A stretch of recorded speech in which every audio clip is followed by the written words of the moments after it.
Hey guys, today I'm going to talk about informal letter writing. It's things we've talked about before in class, but maybe you've forgotten. And as you have a writing test coming up soon, I thought I'd better refresh your memories.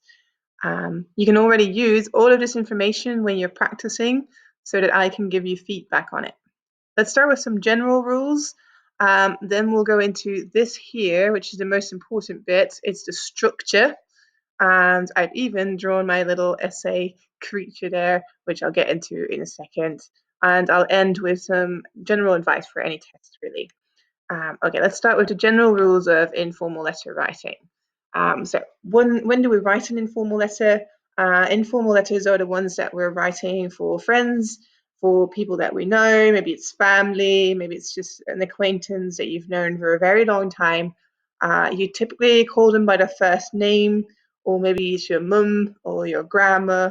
In general, these are people we use informal language with.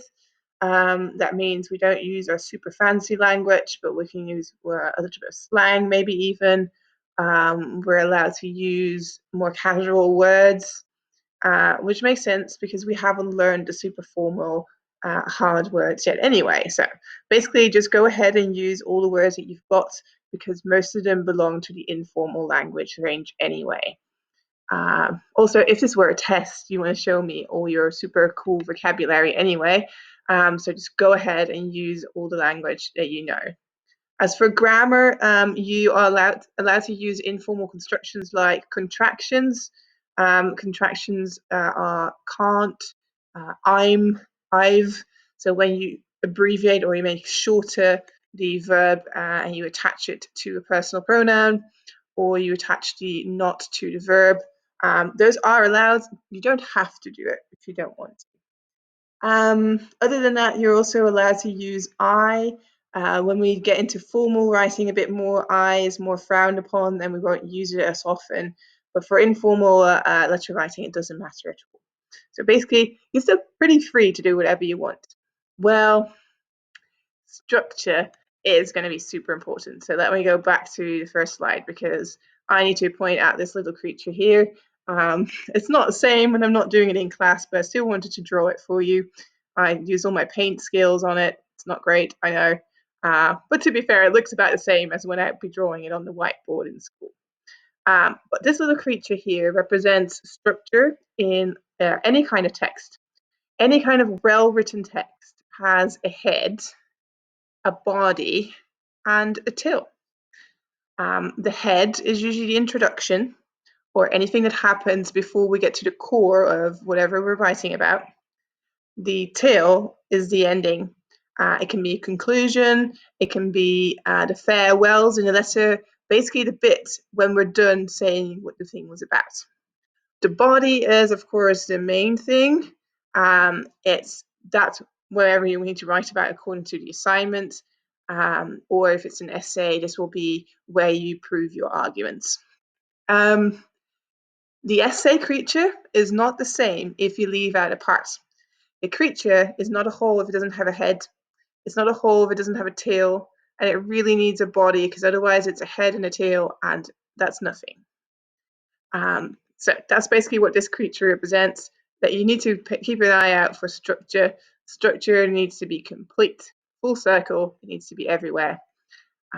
Later on, when we get to the higher grades, we will also use this little guy for paragraphs actually, but right now our text is still very short and doesn't really apply. Okay, let's start with the head of the creature, and that's these little blocks up there, the red one and the blue one. Then we'll move into the body, which I've actually named body, and then we'll get to the tail, which are the blue and the red one down there. Okay, let's start with the first red one. Salutations. So you start your letter by saying hello to the person you're writing to.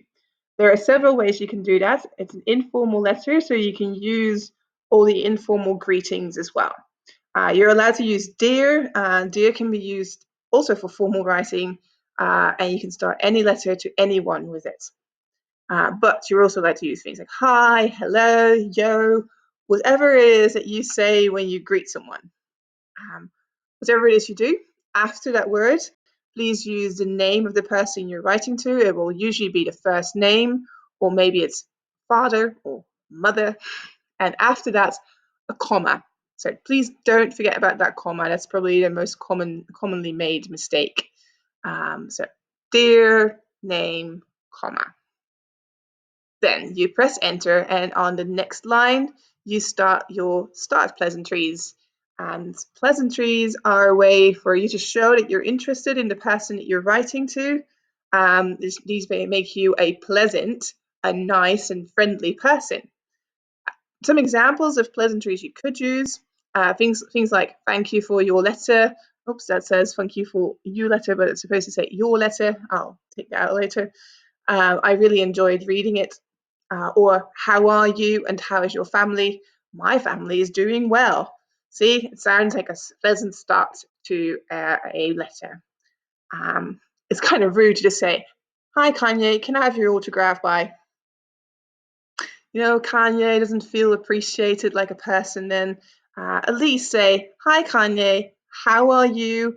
Is your music developing well? Are you still spending your millions on useless things? Great to hear that. Can I have your autograph? See, it builds up to it a little bit more. So start with some pleasantries, and then now that we've finished the head of the little monster, we're going to move into the body. In the body of the text, you will usually do what it says in the assignment. So there will be some kind of assignment that asks you to answer certain questions, mention certain topics. Maybe you are to reply to someone else's letter. If that's the case, then there'll be questions or topics in that letter. These are the ones that go into the body. Please use multiple paragraphs, so multiple blocks of text. Between the blocks of text, you leave a white line. So leave an empty line. A paragraph is the English word for alinea, and these give your text structure. Otherwise, people are going to get lost in there. Paragraphs need to focus on one thing, so they need to be on one topic. So imagine that in your assignment there are 3 things mentioned, then please make 3 paragraphs. If there are 4, 4. If there are 2, form 2 of them. They are separate again from the pleasantries. So far you've got your name, then in the next line, pleasantries, and perhaps you want a white line there as well. Then a white line, paragraph 1, white line, paragraph 2, white line, however many paragraphs you need. Okay, next one. You've finished up the body, you've put everything in there that you needed to be in there. You go on to the end pleasantries. Also at the end of your letter, you need to show this people that you are a pleasant person. So you could say stuff like, I really look forward to reading your response to this letter. I hope you'll write me soon, or thank you for reading my letter. I really enjoy writing to you and I hope to hear from you soon. I don't know, make something up. Say something that makes you a pleasant person, basically. And after that, all there's left to do is greet your reader. There are loads of things you can do because it's informal writing. If it's formal writing, you're very restricted, but it's informal, so do whatever you want, really. Say something like bye, or hugs, or love, or kind regards if it's a little bit more formal. But after it, always a comma. Don't forget the comma. And then on the next line, your name. No white line between that, please.